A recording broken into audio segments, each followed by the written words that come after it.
Hi there, my name is Gavin Spores. I'm a Nico Outreach Officer based at Norwich University of the Arts. And today we're going to be looking at audition tapes and more specifically looking at how to shoot and edit all from mobile devices or from your home. Today I'll be breaking down the presentation into three key areas. First of all, we're going to be looking at the different opportunities available to you from studying acting and drama, from the differences between university courses and acting schools, to seeing how big the creative industries are and the different job roles and career paths are available to you. Then we're going to dive down into the meat of it with how to shoot an audition tape right from your home, from looking at camera setups to sound and lighting and more. Then we're going to have a little brief look into editing and using free software to put your audition tapes together. There's always been a stigma around creative subjects and the creative industries, particularly in how much money is earned from creative jobs and whether they're proper jobs to begin with. So I'm going to put those stigmas to rest by presenting some really important facts and figures. So first of all, looking at the creative industries as a whole, in the UK it takes in a whopping £111.7 billion. So that's an intake of £12.8 million per hour. Astronomical sums there. And looking at the film industry in particular, where a lot of acting graduates will end up in 2017 the film industry took in £14.8 billion. And looking at theatre particularly, the box office in 2018 was worth £1.28 billion. So altogether, that's a lot of money involved and a lot of opportunities available there for acting and drama graduates. Studying acting or drama courses will of course give you the skills to go on to become an actor, but you have so many transferable skills to go into other job roles and career paths that you otherwise might not have thought existed. So of course there's becoming an actor on film, on stage, or even on a radio play. But through acting and drama, you could go on to become a broadcast presenter, you could be a drama therapist, a director, or even an editor. There's becoming a podcaster or being a runner on different broadcast TV shows, films and video productions. There's being a screenwriter, a teacher, a theatre stage manager, a voice actor, a vlogger, or even a YouTuber. And I'm just going to put up three different examples of the different projects you could go into. So we've got the film The Last Black Man of San Francisco, and here we've got star Jimmy Fails working with the director Joel Talbot. So from studying acting or drama, you could be the star, you could be the director, or you can even be both. There are so many actors who go on to become directors of their own projects. And we've got more of a theatre approach here. So this is the stage manager of the National Theatre working with a trainee here. I believe they do short courses in stage management. And there's Steve Blum, who is a really prolific voice actor who's worked on literal hundreds of video games and animated features and shows. So he's voiced Spike in Cowboy Bebop, which is a massive anime show from the 90s, and he's also worked on Star Wars project and different Disney and superhero shows and all sorts. So now we're going to look at the differences between conservatoires and universities. So conservatoires are what we usually call acting schools, and the courses here you'll find that the more focused on performance skills and industry knowledge. So the courses are a lot more practical and they're gearing you to dive straight into acting roles once you graduate from the course. You'll also find that there's more opportunities to establish industry contacts whilst you're on the course there. So the conservatoire will most likely have links with casting directors, agents and managers, or even directors and actors in the industry themselves. But there's also fewer spaces on the courses and the competition is huge. You'll be going up against a lot more people than you would on university courses. But big conservatoires that you'll find are like the Royal Academy of Dramatic Arts, there's the London Academy of Music and Dramatic Arts, and then we've got the Guildford School of Acting. So those three are worth checking out. And then of course there's university. So the courses here are usually more of a mix of practical and academic work, and sometimes that can be a 50-50 split between the two, or even a 70-30 split. It all depends on that particular course at that particular university. And of course, going to university means to get that traditional university experience, be it sharing dormitories with different students from different subjects, or taking part in different clubs and societies at the university.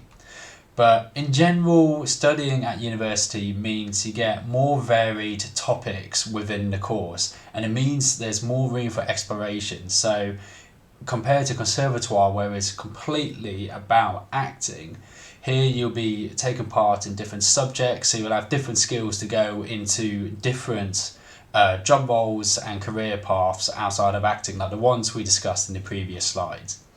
But there are loads of acting and drama courses right here in East Anglia. So we've got the University of East Anglia, and there's drama courses there.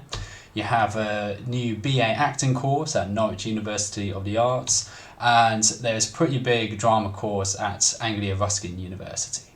So now we're going to look at how to shoot an audition tape at home. So first of all, we're going to be looking at the camera.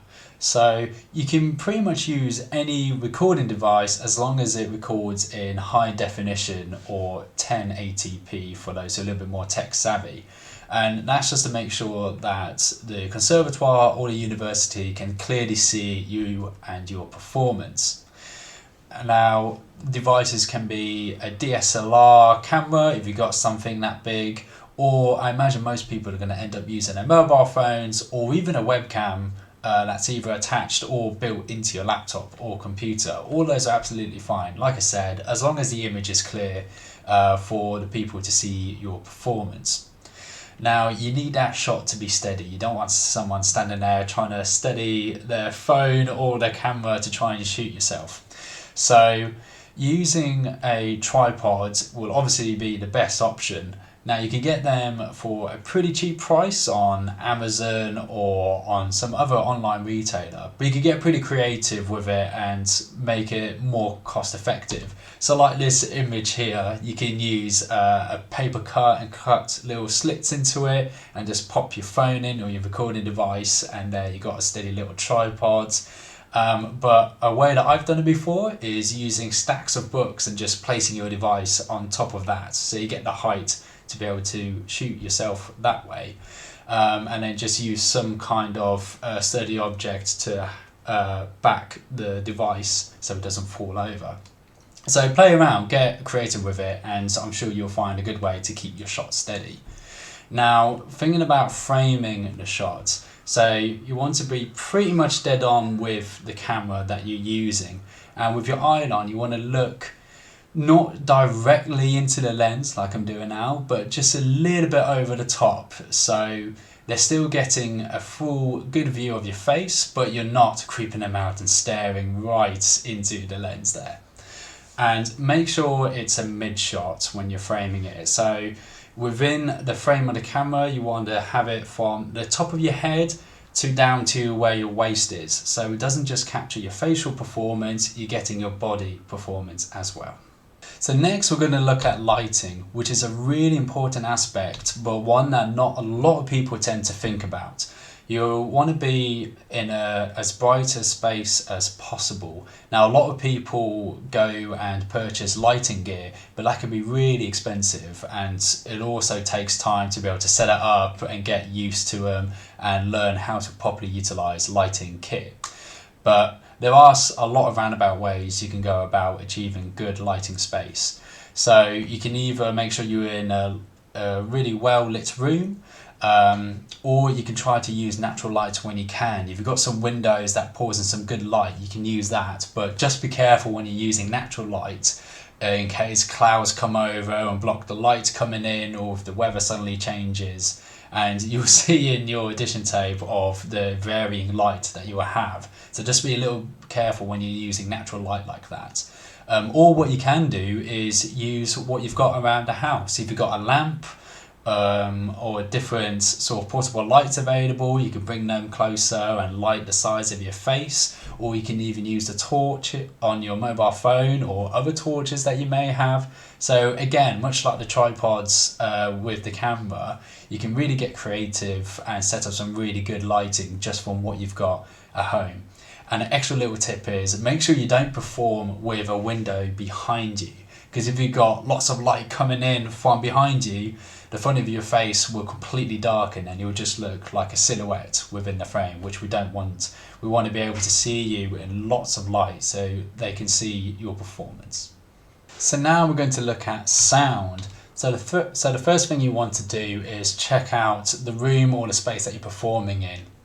How are the acoustics? Is your voice echoey at all? And can you hear any other sounds that might interrupt the performance? So things like traffic outside or even inside your household, if the washing machine's going off, or you can hear the humming of the fridge nearby. So check that you're in a nice quiet space for you to deliver your performance. Now, a big question a lot of people ask is about external microphones, which they will deliver better sound, a much clearer sound of your performance. But again, that's another cost to think about. They're relatively cheap online. You can get something small like what you see in the image there that just connects directly into your mobile device. But of course, pretty much every mobile device or video device will have a built-in microphone, and usually that'll be enough for the audition. Just it's really worth having a little play around, listen back and see what the audio is like. As long as it's clear and we can clearly hear you and your performance, then you should be all right. And just another note is that for people who are using a reading partner, if the university or conservatoire allows that in your audition, and make sure that they're a lot further away from the microphone than you are. We don't want their voice overpowering the audition. This is your audition. We want to hear you. So finally, we're going to be looking at your background. So ideally, you want to be using a single neutral color behind you. A cream wall will usually work best, but just be careful of using a white wall, as that will be reflective and sometimes you'll get a lot of light bouncing back into the camera and you just won't be able to see anything. And of course, you want your background to be clear of any distractions. So you might have to rejig the room or space that you're in and take some posters off the wall or whatnot, because that'll be things that the person looking at your audition tape might get distracted by. So here are just some general tips when it comes to filming the audition itself. So first of all, you want to make sure you state your name, state the title of the production, so state what film it is or what the stage play is, and of course the name of the character that you're playing at.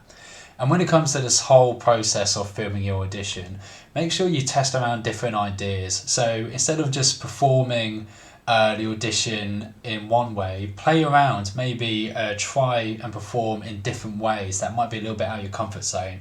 The more takes that you have in different performance ranges, the more options that you have, and you might discover a way of delivery that you might not have thought of that you end up really liking and you want to submit that. And it kind of comes hand in hand with this kind of process of shooting it, looking back in the edit and learning from it and just going again. It might be a little bit laborious of going over the same audition again and again and again, but performing it in different ways and shooting it in slightly different ways means, like I said, you've got more options for when you submit the audition that you're most happy with. But the most important aspect is making sure that the performance is you. It's not just about delivering an amazing performance, it's showing what you're like as a person, your interests, the way you perform and your style. So we're going to briefly look at editing, as you most likely won't be using it much at all when it comes to audition tapes. But the editing software I recommend using is Adobe Rush, and that's for two main reasons. First of all, you can use it across all iOS and Android devices. So it works on your iPhone, it works on your Android phone, your different tablets, it works on PC and Mac as well. It works across everything, so it's really accessible. And the second reason in that it is free with some limitations. So you can export up to 3 times. So you can play around in the edit as much as you want, and if you want to actually get a video file out of it, you can do that 3 times for free. After using those 3 exports, it becomes a paid subscription like all the other Adobe software. But just for getting an audition tape to send around, it's really great for that. Now, there are hundreds of tutorials out there, and instead of me explaining through presentation form of how to edit properly in Adobe Rush, I'm just going to pop this link up here. So drop this link into a web browser and it will take you to a half-hour long, really comprehensive tutorial on how Adobe Rush works. It's a really, really great tutorial. So here's a little glimpse into what Adobe Rush looks like when you open it up. So after going through the little tutorial that it has for you when you open up for the first time, you'll be able to drop in your clip and you'll see it pop up on the timeline, which is what you can see on the bottom there with the different clips there and the green bar. So the green bar is your audio, and then on the top there you've got your footage there. But because you'll be performing your audition in one take, you're not going to be cutting up your images and putting those together. You won't have to do that. Literally, the only thing you're probably going to edit is putting in a nice little transition at the start and the end, or what we call a fade in and a fade out. And to do that, you just click onto the button which is signified by the letter E there in the little diagram there. And that's the transitions button. You click that and you can literally just with your finger, if you're using a phone or a tablet, or with your mouse, just drag it on to the beginning and the end of your clips, and you've got a nice little fade in and a fade out to your audition tape. That's probably the only extent that you're going to be using Adobe Rush in. The other thing of note is the share button by the letter C in the top left there. And you can actually share directly to your YouTube channel or just to your device. And so it's there ready to send around and show off your audition. And that concludes our presentation on how to shoot and edit audition tapes. Thank you so much for joining us today. I hope you found at least some of the information there helpful for you. If you have any questions regarding universities, conservatoires, audition tapes and the audition process, or anything to do with higher education, you can give us an email at art@takeyourplace.ac.uk. And we've got our social media handles there for Twitter and Instagram. It would be great to see some of you showing off your audition spaces that you set up in your homes. So if you're feeling a little bit brave, show off your space on our social media and we can all have a little look and see what you're up to. But once again, thank you for joining us and good luck with your auditions.